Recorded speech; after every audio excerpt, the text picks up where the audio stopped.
You need to meet Chris, a guy who's interviewing the top 1% of people in the world. The goal is to go after the 1%. One's in basketball or football or baseball or NASCAR, one's in business, one's in lobbying, one's in fighting. They're all the same person. They're all the 1%ers. We are go after the 1%ers because we are in an industry that only 1% makes it, whether it's music, fighting, or the business I do globally. He joined my YouTube mastermind to figure out how to blow up his podcast. We can have all the greatest guests, but if it's not getting out to the right people or in the right way, we're defeating the purpose. The science of what's the intro going to be, what's the thumbnail going to be, what's the title going to be, really matters, can make or break a video. We sit down and look at exactly what is working for massive shows like Joe Rogan and how Chris can use those same tactics. Rogan does a great job of, I think, one, extra long form, wherever possible, right? Like 3-hour conversations, 4-hour conversations, right? That's how he blew up. Who doesn't want to have a big show and big podcast and get great things? But like, can you have a conversation? Like Joe Rogan is a fantastic conversationalist, right? He disarms people, but still asks important questions. It's a skill. If you want to build a show that pulls in huge guests and millions of views, you have to nail the format and be culturally relevant right now. For a show like yours to take off, you want culturally relevant people talking about culturally relevant things. Right. If all the guests are just people who kind of used to be culture relevant, then okay, like it is a name. So then we definitely have to talk about culture relevant things right now. But how it really blows up is like the combination. In this coaching session, I break down the exact steps to stop getting small views and start building a 1% brand. Okay, we got Chris here. Awesome, the new member of our mastermind group. Part of that, we're going to spend a couple days together jamming. But why don't you tell everybody what you're up to and then how can I help? Yeah, so thank you, Evan. Your team, Mary, thank you very much for having me here. My first time in Toronto, Canada. It's been beautiful. We discussed that a little bit off camera. Great people, nothing like I expected. So it's been a thrill and an honor to be in this country and to be in the city of Toronto. So a little bit why I'm here, obviously, to learn, to gather some more information, to take some more content in a positive direction for our audience and our crowd, and to make sure our mission statement continues down that path, what we intended it on. So. That's kind of what we're here for. So tell them about the channel, and then how can I help? Yeah. So the reality of it is, this was an idea in about 2024, 2025.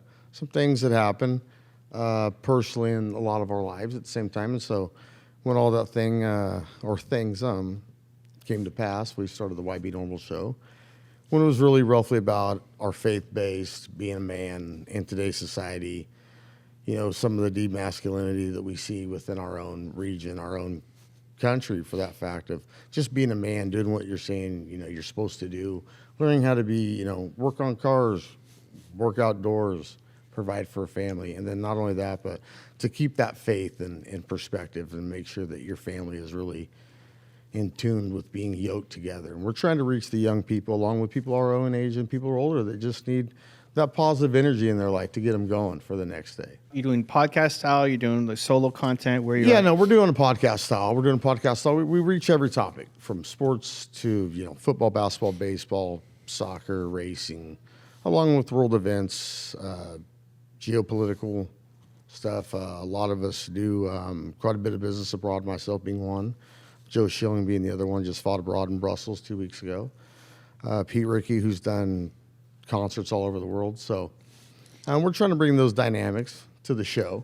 We've got a lot of amazing guests on that have fantastic worldly things they've accomplished, rather the Hall of Fame for some of them in their respective sports. So we're bringing that to light and letting the future generation know that these things are still plausible for them, that they just have to work hard to achieve their goals. So how can I help? What's on your mind? Well, with you, I mean, what better way to than ask somebody that's built this blueprint, how do we get there, and how do we touch an audience in a way that you feel that is sustainable? Because I feel like the content we are putting out there is forever, and that's what we're trying to achieve. Is it always the same people on the show? It's the same hosts on the show as always.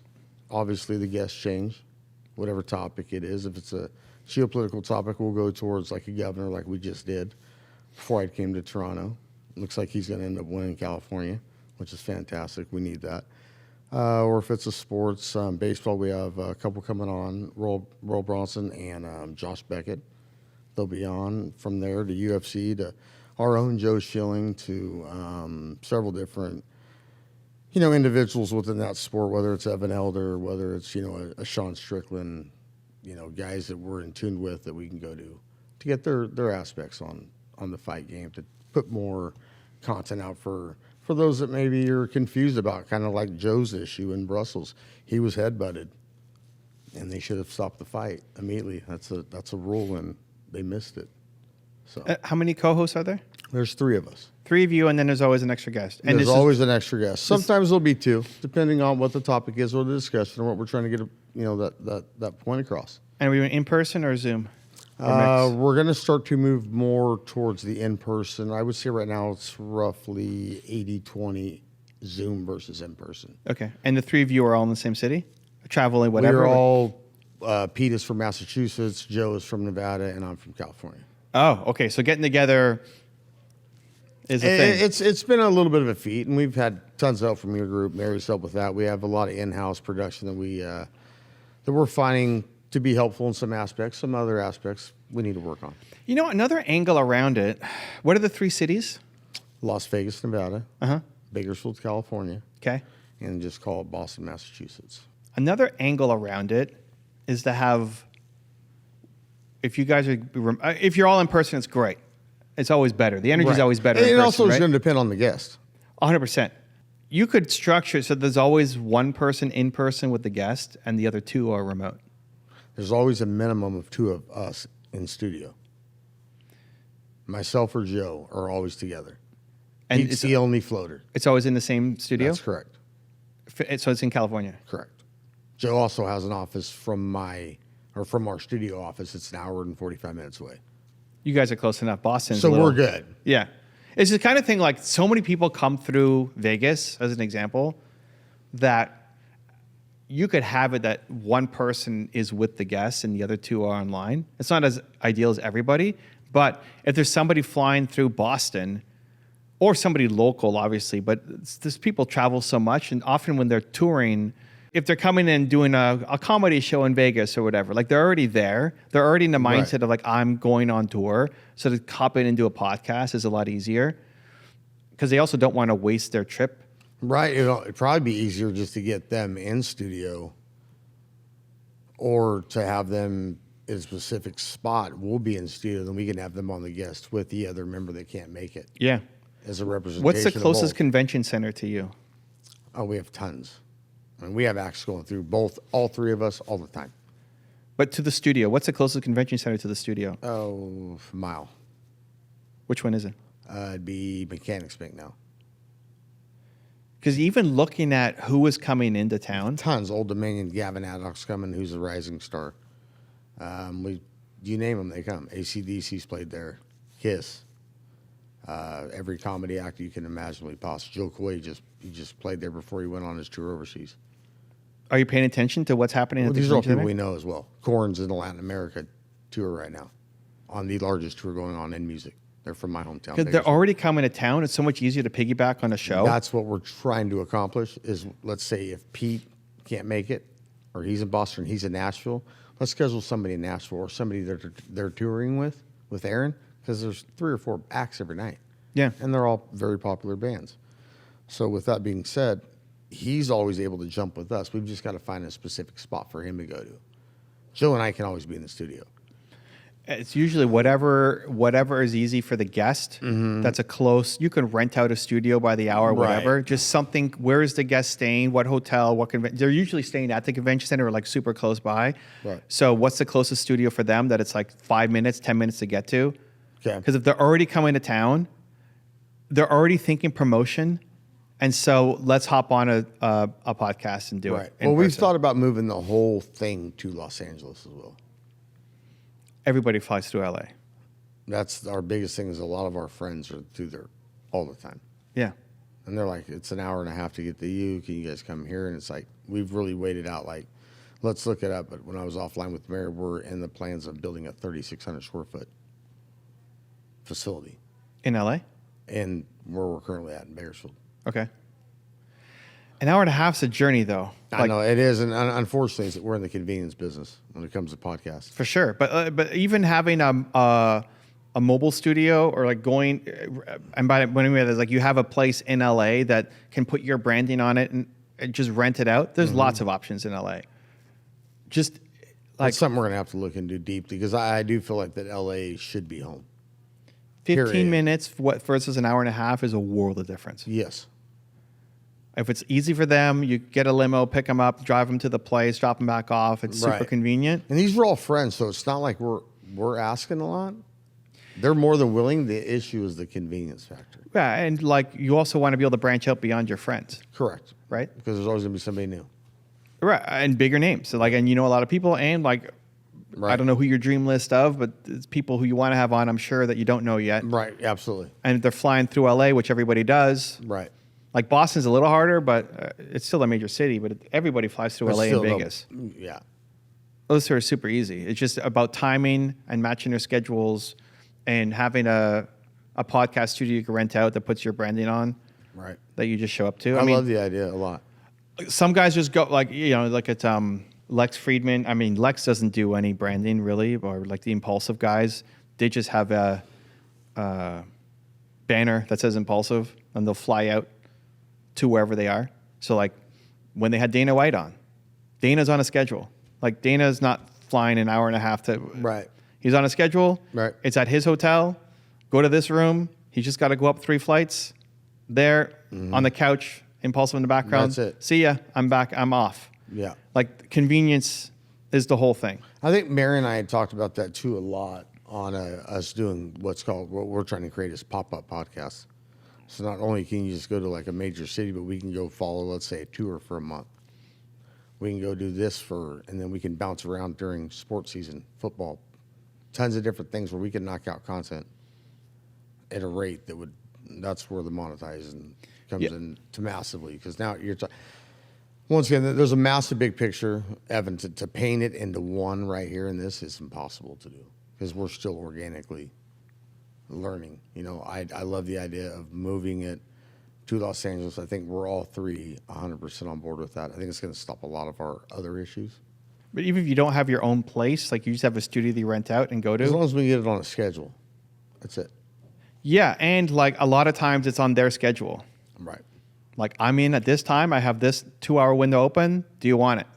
Right. We'll be there. Right. Like that's the higher up you go. Like when I had whoever, like Tony Robbins on or Matthew McConaughey on, and it's like, okay, I've got this time. Do you want it? I'll take it. Right. Right. Let's go. In person is always better than Zoom. They all know how to do Zoom stuff too, but like in person, just the just connections. The connections, the referrals, leads somewhere else. You get invited to a place, you meet somebody else. Like that ends up being the whole game. Yeah, the Zoom's been great, but we've definitely seen in studio it feels different. The energy's different. I'm not saying the questions are necessarily, we go into more depth on them. It's just the guesses more apt, I guess, just to give more insight of that story than he would if he's on Zoom because he feels like he's rushed. Where there he's like, we're not looking at time. Yeah. Well, they're not as present too. Right. Fair enough. Are you trying to use it to then grow your business? Is it just this is a standalone thing? What's the No, goal? I would say it is to grow a business. It's to grow my business. I'm already global with 2 of my companies. Joe's global with his brand. Pete's global with obviously the music industry. Me personally, I'm here to grow my personal brand. So whatever I'm attached to comes with it. So right now I have 15 different companies to go with that. This will be another one. It'll also attach them to, the Joe Schillings, the Pete Rickies of the world, along with other individuals I have business with. So are you trying to be like a super angel and have a whole portfolio of companies underneath you that then anything you attach yourself to builds and grows? Or like how does Chris benefit? A little bit to that. I would use it more of the mailbox money analogy, but in a much more aggressive global play.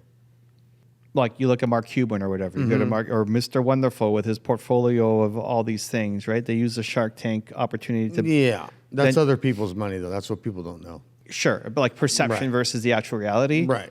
When you go to Mark Cuban's website, there's a list of all of the portfolio Correct. companies that he's invested into. That then the more he builds his brand, the more. It's exactly the same thing I do within my business globally, from my manufacturers I deal with to being a manufacturer myself. Everything I touch or I have my hands a part of, it shows the affiliation. So that's the main thing. do we want to source deals from the show? Source investors from the show? Just build brand and credibility? I would say there's so many. I would say for me, there's like a 25 punch list of step by step. I think we're on step probably 3 for me right now. Mary knows I'm very, I don't have a lot of time to waste. I am extremely busy with work. This is something we want to turn into that platform that will then catapult the other subsidiaries that are attached to us, which we feel will happen. Right. So, but are you trying to, like, are there companies that you want to get to know because you want to have a private stake in that business? Not a private so much a stake, but as far as possibly a partnership, a business partnership, a true business partnership. So then it's less about like the celebrity status of the person. More right. About, that's just more going to be more content for the people at home to tune in. Right. That gives them, here's who they're connected to. Yeah. Then behind the scenes, okay, this is what they're now doing. We're in town like with Jeff Steele. We just did him. He's partners with Tony Hawk, who's a massive brand. Yep. Okay, so we're going to jump into that. That opens up a massive, not only business opportunities or things we could be affiliated with 501c3s, which I have one for autism with my son. Mm-hmm. There's just a lot of doors that open up. Are you trying to raise a fund to then go buy bigger companies and make bigger plays? You need investment partners, or are you just going to self-fund it? Like the deals that you're looking to do? Depends. There's vast differences between a $20 million deal and a $500 million deal. Right. But what's the ambition? There's companies out there like that. Yes, we're looking at both of those. Okay. Well, it all plays into the content, right? So like if you have a bunch of sports people on, it's like, oh, okay, they're like a sports channel. Right. But if you mix in the deals that you're trying to create or share some with a mission of like, hey, I'm fine taking these $20 million deals, but I want to swing for the $500 million deals, and I'm not BlackRock. So who do we need to have on to make the partnerships that you need to go after those bigger swings? Right. And so the show, like those content pieces, are less about how many views, and it's the relationship that you're developing with the right people, right? And we're trying to do that with the guests on the show, just the identifier. Yeah. They're just the elephant in the room. And then behind the scenes is where we really want to start. Well, and then like the in-person becomes the whole thing, because then you go to dinner, you go to the game, you go to like whatever, right? It's the relationship. Even if you have to fly to Colorado to go meet them, whatever, like you're going because that's a $1 billion relationship as opposed to Or, for instance, myself, I live in California, so there's a lot that matters in my industry on the way, the geopolitical. Like lobbying side? Tons. It's the biggest in the world. Yeah. It's California. That's why we have the most regulations. But, it's trying to get companies to come back to California for that and to get that out. So we were able to have both of those people that can make the impact. So either way, we win. And that's what we're figuring out. No matter who that guy picked or who that girl picked, either way, we got both on. They both got to get heard. Is there a show format you like? There's a couple things we're going to change. I was talking to Mary a little bit about it outside. We're going to try to give ourselves 4 to 5 different options. So one will be more of a sitting at couch setting. One will be like this with 4 to 5 chairs. One will be one massive desk. And then one, we have our graphic guy kind of drawing it up right now per the square footage of what we're intending to buy. That doesn't mean even if we build it there that we're not going to do things in LA, but there's a lot of bigger sort right now it's booming. Is there a style that is like you love how Rogan does his thing, you love how Big David does his thing? I would say I like parts of Joe's. Okay.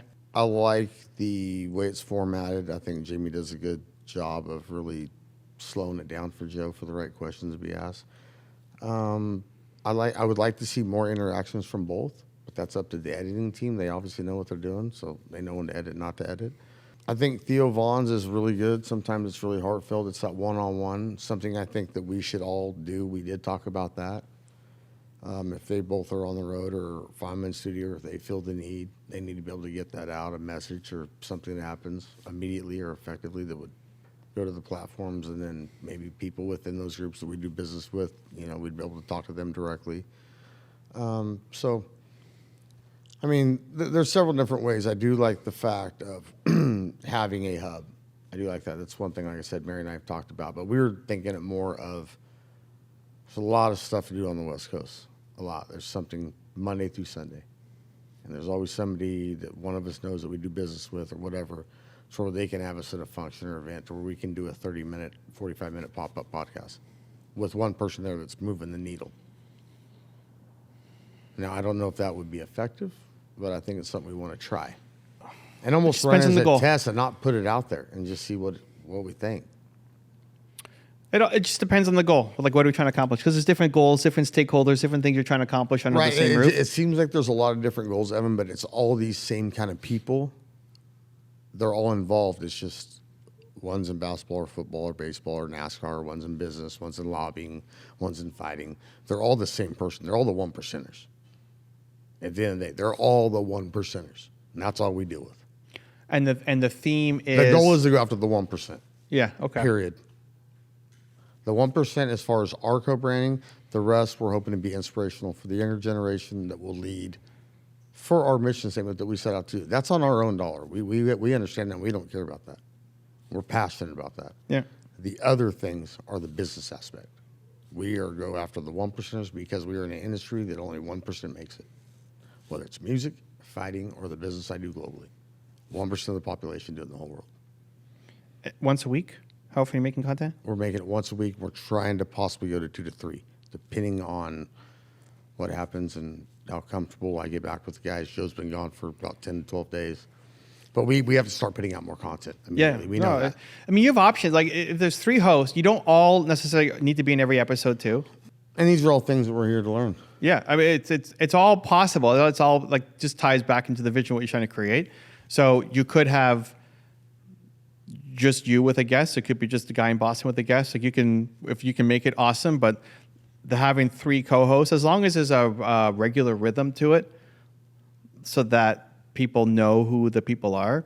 Another option is if there's people on team or companies that we're trying to put on. Like, why would somebody work with you? Well, the investment, the knowledge, the mentorship, everything else. But also, like, you can put them on, like the spotlight, as you build and grow. So is there even part of the portfolio companies that you're working on, do they do something once a month? They do. There's actually an individual, I just got a text message from him. Mary's got my phone by him, but he's got a podcast and he's in the millions of followers and all that. It's called The 19th Hole. And anyhow, it's a bunch of business guys that get together. They're exclusive VIP, the 19 of the most exclusive golf courses in the world. Mm-hmm. And they go there for one mission, to do business, understand each other, create a mission, create business models.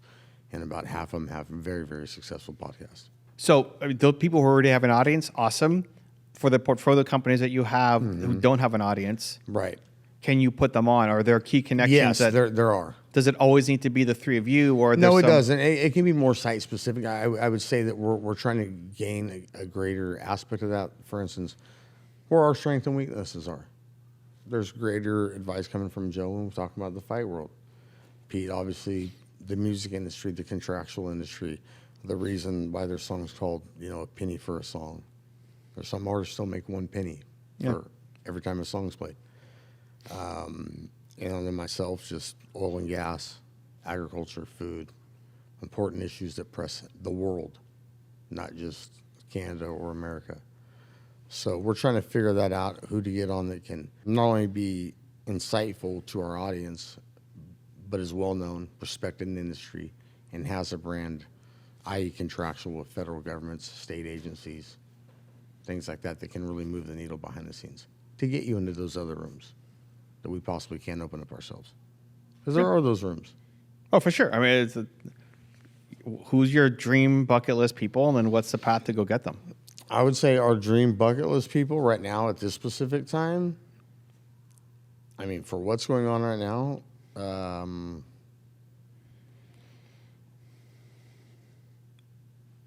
that's a tough question. I mean, it'd be, I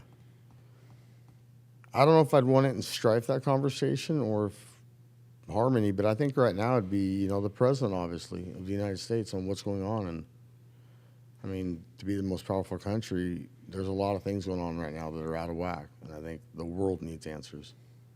And if you're going to act like the world police, then we need to talk to the person making the decisions. Yeah, so what's the path? I mean, he's done a bunch of podcasts before. I mean, more. I mean, he has, and I think some of the, obviously that's at their own discretion. Those questions are teed up pretty heavily. I have a lot of friends that are senators and Congress people. Myself, I'm an ex-Iraqi veteran. Was in a hot, a unit. I'm overseas from 03 to 05. So back then the president was W and our vice president was Dick Cheney. And, so I've been in the same building, in the same room, had these same conversations, not with the president, but with his senior leadership and cabinet group. And so that now being out of that in retrospect and seeing war the way I seen it in real time would be, do we truly understand what the cost of it is? Is it really, if it's about regulation, then we need to stop the regulation altogether if it's costing people's lives. Because now we've found out there are a lot of things that there's been a lot of false allegations of things over the last 6 years that are coming to light. Yeah, so just the path to get there, right? Like if you had your list. You're going to have to ask tough questions to get there, to that. Because he's the kind of guy that I don't think he's a bullshit guy. Trump? I know people that know him personally, and he's not that guy. People that hunt with Trump's done a lot of stuff, right? I mean, it was more during the election. I haven't seen anything new that's not like media where he's gone and done podcasts, but he went and spoke at Grant's thing. Spoke on Colin Cowherd, which was one of his first interviews, which was crazy, on the sports radio. Yeah, so he's one of the most media savvy, for sure, and like new media savvy. For sure, he was I think before his time when it came to a lot that we see today. Yeah, but even him or a world leader, somebody that has really moved the needle in their country, that has taken a horrible situation and turned it into a positive. I mean, a Mandela would be anybody's dream, right? So those people could be like, hey, everybody flies in and you guys do that in person, wherever is the most convenient for them, and like hire a local team, whatever, and the three of you are doing it, right? For the other people who are like, this relation is really valuable for you or one of your partners, then those could be a solo episode or like two of you together. It allows you to get more content out with the same mission around the 1%, but just you don't always all three have to be in the same room. Right. A lot of it becomes convenience. And I'd honestly be like going to them in their hotel room or like whatever venue they're at, you book a room in there and that's where you do it. And you just have a guy in LA and in Vegas to help I you. think that would be, we'd definitely, the formatting would have to be correct. Because right now when we walk in the studio, everything's perfect. We don't have to touch nothing. It's changed batteries. We're done. We're plug and play. It's like that every time. So we're trying to give ourselves more options. I love the fact of doing it. It would just have to be, with the curtains. I understand the signage and all that. They do a couple of those in LA. Again, like if you're getting Dana White on, he's probably not even going 15 minutes to go to your studio. He ain't leaving Las Vegas, brother. Yeah, like you're getting a room above his and that's where you're filming, right? And so it's just, as you get higher up, that's what, until you get the big audience, right? Which then like, okay, Rogan has people fly out to him, but. Oh, of course, now. Right? And cool, like that's the ambition to have that size of an audience. But until then, like you're, like getting the yes for that interview is way more valuable than like, hey, like come out to whatever studio or an hour and a half away. Right. It's probably no different than, flying to Toronto. I'm going to learn a million things here that I would never learn from California. Yeah. Because the knowledge is here. It's where the energy is, and Mary stressed that, and I think you stress that with your team. So you got to be around the energy, and you can feel it when you get here, and it's great. I'm excited to dive in and to learn. We're still at the very infant stage of this. We can have all the greatest guests, but if it's not getting out to the right people or in the right way, we're defeating the purpose. I mean, Rogan does a great job of, I think, one, extra long form, wherever possible, right? Like 3-hour conversations, 4-hour conversations, right? But that's how he blew up. And that's sometimes possible and sometimes not. Like you may not get that amount of time, but you always want to get as much as you can because the ultra long form is incredibly successful. I've noticed with Rogan, because I think he does the best when it comes to long form stuff. There's a lot that Jamie does to control that room. A lot more about Joe Schilling, our co-host, has been on that show several times. There's a lot of stuff that goes on in the background where that room is it slows down on purpose because they know it's 3 hours. Yeah. It's like when you're a kid, you're in class, it's 45 minutes, it seems like 2 hours. Yeah. But as we've done now a couple that are hour and 45 minutes. It's like, God, that was it? Yeah. That was nothing. Yeah. We missed so many questions. So it's us getting that better to format it correctly and to stay on that topic.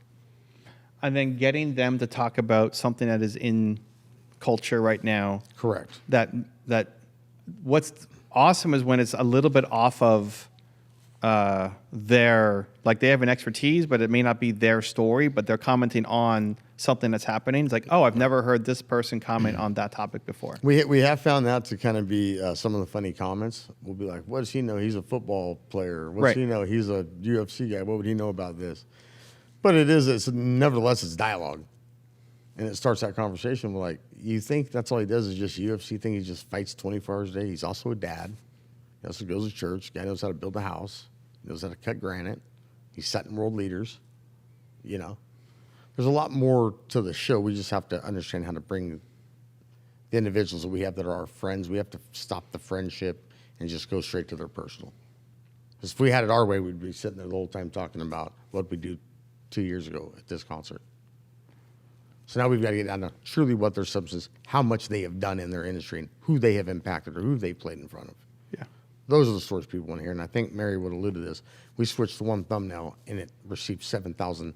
Now it's at Mary almost 11,000 hits with just us changing one thing. So us getting inside and internalizing everything, I'm starting to see as a massive, massive paradigm shift. There's a science in the art, right? Like the art is like if you ask crappy questions, it's hard to save. Like if you're not interesting, you don't have any connections and you ask bad questions, that's really hard to fix. Right? Like, okay, get smarter and be better. Right? Yeah, be better. Well, it's legit. It's like, True, it's hard. Who doesn't want to have a big show and big podcast and great but like, can you have a conversation? Like Joe Rogan is a fantastic conversationalist. Right? He disarms people, but still asks important questions. It's a skill. And he's well connected. Absolutely. But the science of what's the intro going to be, what's the thumbnail going to be, what's the title going to be, really matters. Can make or break a video. I think just to start it, I've realized just to start it on the right foot, that's got to be very, very importantly crafted and done. So when the show comes on, they understand a lot more. And I feel like we're getting better at that because some of them are being created now. When I watch a show, I go, now it's way better because it ties in better. I mean, Mary will dive into all the stats and everything with you, but like it shows you second by second where people are falling off in your video. And if you lose them in the first minute, it doesn't matter that it's an hour or 2 hours. They're gone. They're gone. They're not coming back. So if you're just talking about concerts or whatever and like people don't care, you might touch on some really deep, important stuff. It's not vague like that. It's a lot of like some of the older guys we put on, like Tim Sylvia's retired. Jeffrey Still, a lot of people don't know him. You know, hopefully a lot of people Googled him. I can tell after the last one, obviously people have done their homework as it's jumped up massively. I think what we're seeing, you know, the TikTok's an inflated number for one. Anybody can do that. I've got kids down the street that got 2 million views on it. On a TikTok as a joke. But the reality of it is, like I said, with YouTube and talking to Mary about it, our main brand is us. Now it's getting the people that are a little bit maybe our age or older to then remember those days, to take them back in the days, let them paint the picture of what the world looked like. And that day I think I told maybe Mary this or the cab guy on the way here, Toronto looked just like California 40 years ago when I was a kid. Is exactly what California looked like. Just 40 years ago. It looks nothing like this now. So I guess for me, that comes back to the intention of the show. Because for a show like yours to take off, you want culture relevant people talking about culture relevant things. Right. If all the guests are just people who kind of used to be culture relevant, right, then okay, like it is a name. So then we definitely have to talk about culture relevant things right now. Right. But how it really blows up is like the combination. It's not somebody who used to be popular 20 years ago, who like has some name brand recognition, but like who's hot right now, and how do they share their story, and like what's the unique angle you're going to give them a space to talk about it where they don't get it somewhere else. Right. So I mean, at the beginning, it might be easier what you're doing now because you already know those people and they're friends and yada yada yada. But we have to separate that. It definitely needs to be a separation. Well, you'll run out of friends. I mean, I'm sure you got lots of friends, but. Like people who are known quantities, and just if you want the show to do better, it's who are people who are known quantities right now, not just 10 years ago. Well, I think too, to maybe give a different aspect, maybe if it's Pete one-on-one with a guest, or Joe one-on-one with a guest, or myself one-on-one with a guest, no matter what, it's still the show, right? And I think those questions, that person, you know, whoever that one of us brings in, they would get more aggressive or differently or maybe uncomfortable with some comfortable questions or uncomfortable questions having to be answered. But like you said, in that Rogan type to where they feel comfortable, you know, you're giving them enough to where they can maybe say the wrong thing, but think about it. So, you know, it's understanding that too. And we don't want negative light on anything either. That's one thing we're big on. A lot of us have taken years to build our own brand. So, and our brand's worth something, each individually one of us. So we want to make sure we protect that brand and how it's looked at. And, you know, we just don't go after likes and views for some reason. Yeah. It's not, we're not going to sacrifice our personal brand already. We want to improve it. you're not trying to get gotcha moments and like make them look bad. Exactly. A lot of people do that. And like, that's the intention. It's not what you're trying to do. Because then that just destroys your whole everything reputation. Yeah. 40 years. Yeah. There's still a big difference between like getting the former governor of California versus like the current or whatever, like people who used to be big. And it's great to get the perspective. Like, what does De La Hoya think about the fight? You know, that's different. Right. Like, he's a name. He's still known, you know, not active, but like his opinion means something, but not as big as it used to be back in the day. Yeah. Right. So that's great. And like, they're easier to get because a lot of those people are not Kind as of get shelved a little bit. Yeah, like they had the limelight, they had all the attention, and now they don't. It have, is like that too. It's gone, and so you're making them relevant again. You're asking for their opinion again. And they're probably more excited, and they have the expertise and professionalism to talk about that specific instance. Yeah, like a lot of people still remember them, but the further away you get, the less. That totally makes you know. sense. So like, and that's fine as a starting point. And It's amazing only 4 years can erase somebody now. Oh, for sure. I mean, I guess 4 days can now, but. And then the ambition becomes, okay, like who ends up being really popular now that we want to have on Later down. And that's part of building up the brand. And at the beginning, people will come on because they know you. Right. And you have some connections or you're friends of, right? And so you make it happen. And the ambition then becomes, okay, we can't only talk to people we know.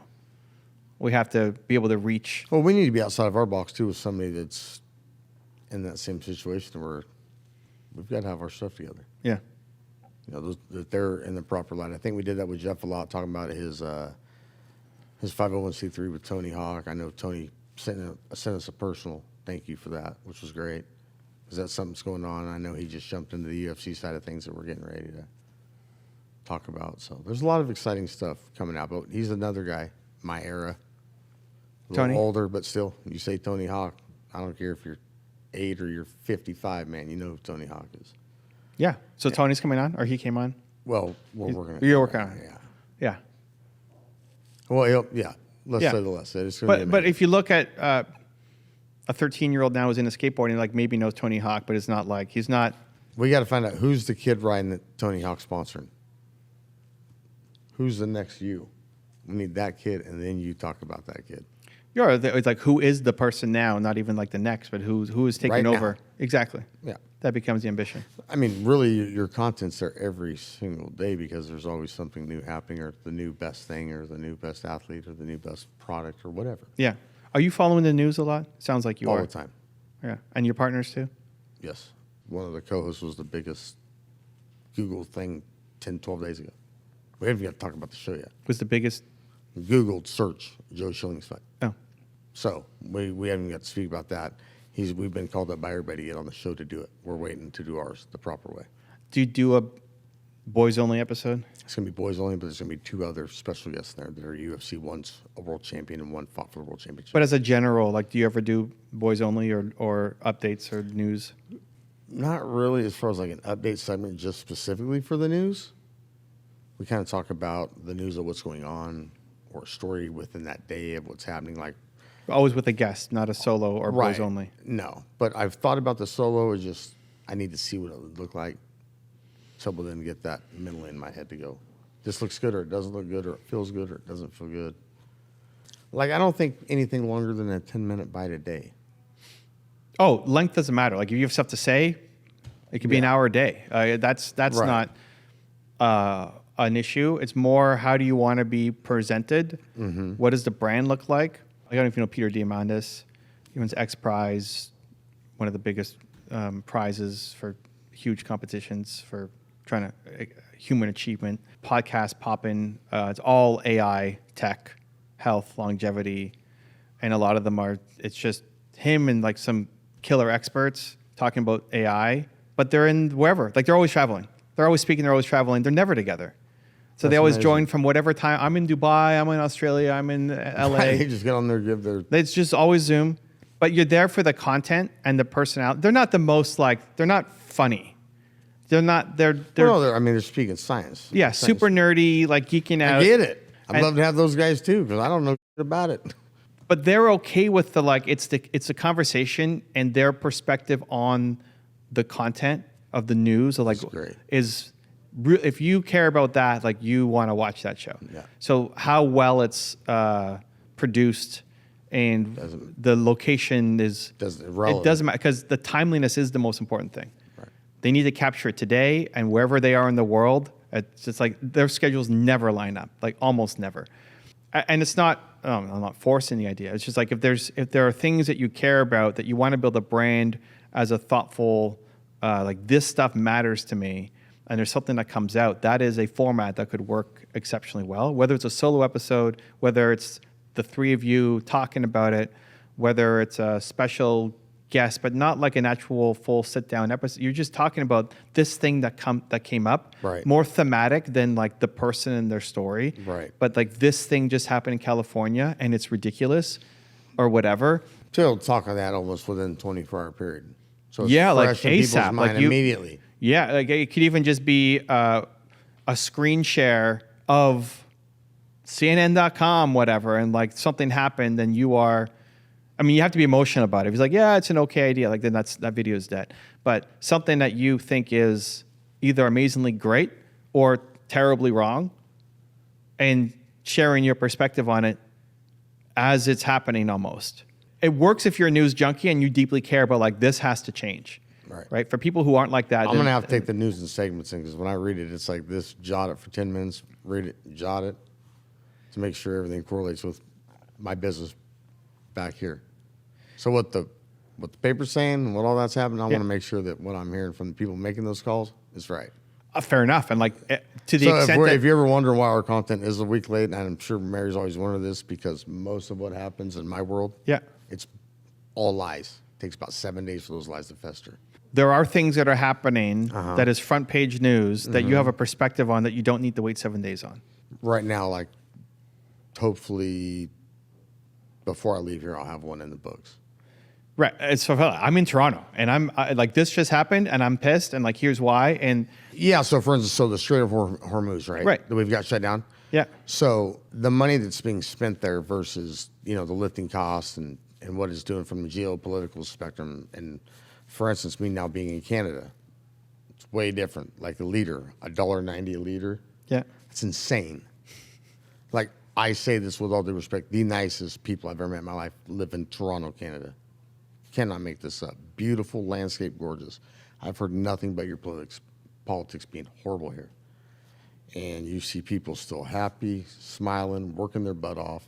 And I think you see that kind of across the globe, at least I do. So when I hear things in the paper, like the Strait of Hormuz, these are weeks, months in advance. But yet, Iran was a massive issue in this. Now, however, does anybody remember what happened in North Korea just 7, 8 years ago when he was launching missiles off and all that stopped? And it never happened again, right? Well, that's the difference in diplomatic way of doing business and why Iran's not being diplomatic. So, to broaden that to where when people think this person's starting the war, it's no different. We went in there with an idea. This guy can't have nuclear weapons. He stopped it. We then gave them more infrastructure to help them understand life better than just fighting. So there's two opportunities in there. And you could choose either of them or neither of them too, right? Right. The one is like something is happening right now and you have a perspective on it. That people are pissed off about, but I didn't hear all this when North Korea was doing this. None of it. Right. So like something happens, you're reacting almost live to it because, and that matters. And then people come to you as, I don't know what to think. There's lies everywhere. And Chris seems to know his stuff. And so I align with him and now I care about how, like what's happening next. And that's part of why they're connecting to the channel. Well, that's why I need to get it out because what happens in oil in California right now is impacting the world. Right. And so there could be something that's happening live right now that you have a perspective on Yes. that you share. I have to get it out because I just got it when I got off there. Right. And so that's like, that could be screen share, a CNN article, Right. and you're there. And like the production doesn't matter because I'm not there for the lights and the B-roll. I'm there because you're teaching me something that it may not be true. Right. A broader opportunity within that is there may be some things that do require more thoughtful consideration and more phone calls and more like, but you have a connection network. Well, I was going to ask you about that in a minute, Evan. It's funny you went to that because I have a whistleblower that's high that up. you're not going to out. Right. But That knows. you have a connection network Right. that people do not have access to. Right. And so there are some more thoughtful things that are more not happening in the moment, but more macro that play out over time. Like Hormuz is not just solved tomorrow. Correct. And so you can be a little more thoughtful with it and make some phone calls and get perspective that will be a very different perspective than what I might be hearing on CNBC. Yeah. The reality is we're not leaving ever. Well, even that is That's a fact. We've never done it in 250 years. We're never leaving. Once we go somewhere and put our flag up, we do not leave. That is an opinion that would be very History's in a the great face of what, indicator. right? It's like people, you ask most Americans, like that would probably not be a common belief that we're going to be there forever. And the right? facts, I could back that up being me in the war and me being in the most highly decorated unit of all time in the history of the government. So I could speak about my unit alone and what we've done. We've been fighting since 1814. there's the immediate Chris reaction to something, plus the broader, And here's like, the facts. let me make some Yeah. call. Let me not react to this one yet because it's a broader thing that we Yes. need some perspective on that I'm going to give a more thoughtful response to, but still timely than that. Like Right. Strait of Hormuz next week, we're still talking about. Yeah, no, that won't happen. We're not going to talk about Strait of Hormuz next No, week. we're going to talk about it, but like I knew weeks in advance. Right. So like the point But I is, can't drop that. well, to the extent that you can drop something, right? A hint, but it's like you said. You have an extra perspective on things that most people don't have, and Yeah. the extent that you can share that requires more thoughtful consideration and behind the scenes phone calls compared to a live reaction to something that you already have an opinion on. Because Newsom just said this and you think it's ridiculous. You don't have to fact check it or call because We're you not already gonna have go enough. immediately, right? Right? Versus ones where it's a little more thought out and reacting to it a week later is fine because it's an ongoing, you're reacting to the situation, not just this one little micro thing that Right. happened, right? Both are options or neither, right? But like you have an opportunity because you think differently, you process differently, you aren't fooled by as much things as other people are, you have access to a network of people that most people don't have.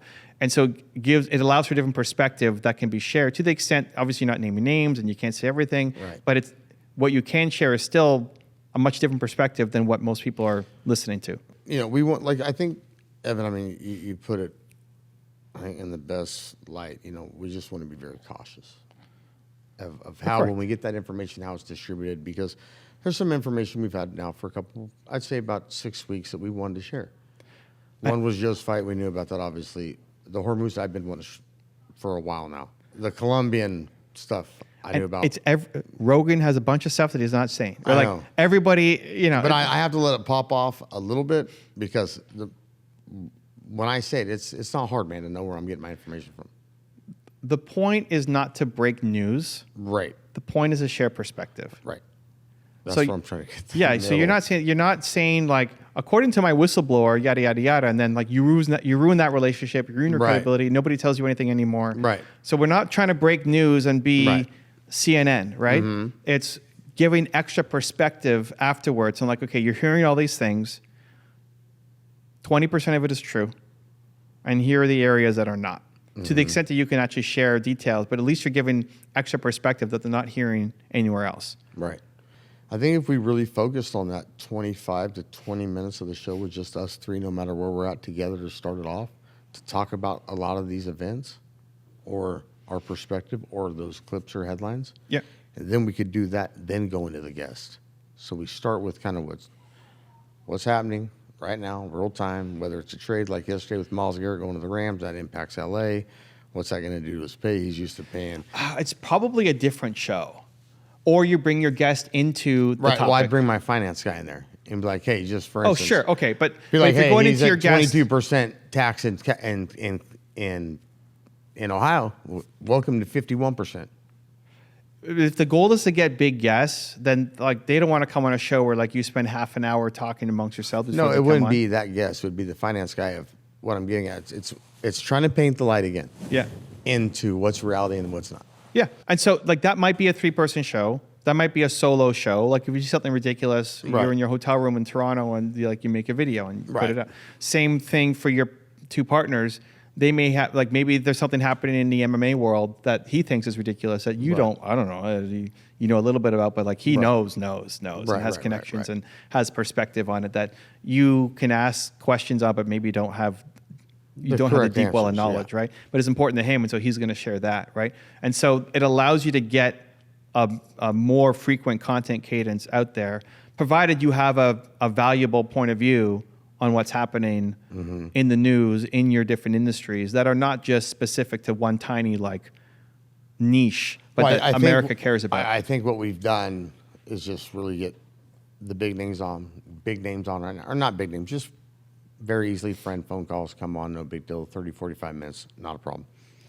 Now I do like the fact of if we're not together, somebody being able to have access to the studio wherever it's at. I do think the 25 to 30 minutes us talking amongst each other about what's going on in every single aspect of sports or politically or whatever, economically. Yeah. That we can discuss that amongst each other that keeps people there. This is what they're talking about. And then guest comes on in 15 minutes. We start that to keep the guests there. I think once I've noticed this, once I see anything that's got a clock or a time on it, people wait for that thing. And they wait for it to run out to wait for it to happen. So different here at the movies. 2 minutes, you're going to wait all 2 minutes. When you're at Disneyland, it says 15 minutes. You got that ticket in your line, you're taking your 15 minutes.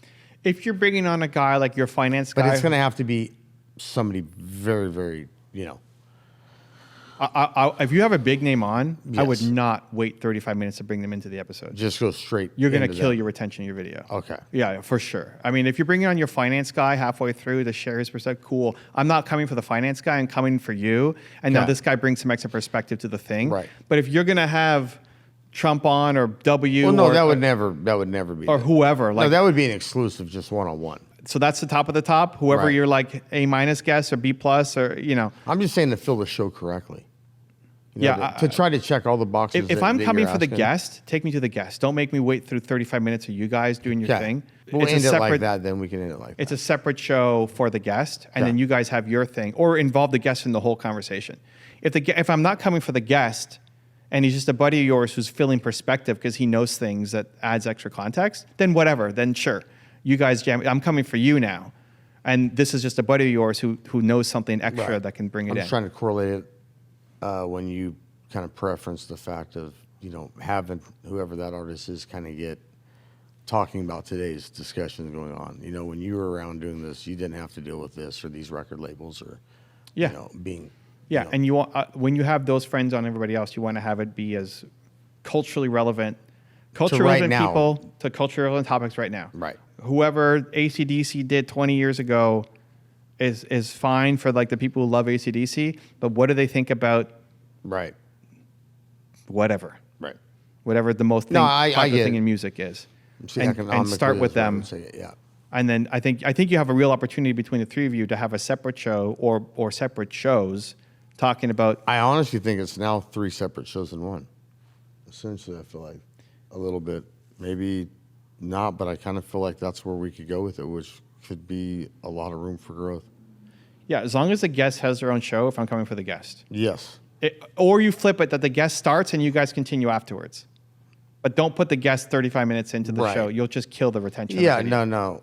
I was just saying from the little sentiments when you're saying if there was a rolled event happen, that 15 minutes, whatever, go on right then. Yeah. One of us. So we could all 3 film in separate different spots, and then they all go out. And so the studio sessions with the guests is like highly produced as much as possible. Right. The sessions that are news, that are breaking is more, it doesn't have, I'm there for the content, so it doesn't have to be as well produced. Okay. Yeah. Well, that's cool. I'm excited. Yeah, no, I am too. People who want to learn more, where are you going to send them? Where are they going? Thank you, Evan, for your time. So when you guys are done, please subscribe to the YB Normal Show or podcast on YouTube. You can find us on all social media platforms. Come check us out. To turn your YouTube channel into a sales machine, check the video right there next to me. I think you'll love it. Continue to believe, and I'll see you there. You need to hear this coaching session with Drew if you want to turn your YouTube channel into a sales machine. Drew runs Moon Audio and sells incredible stereo gear to serious music lovers all over the world. He already has a 50% return customer rate,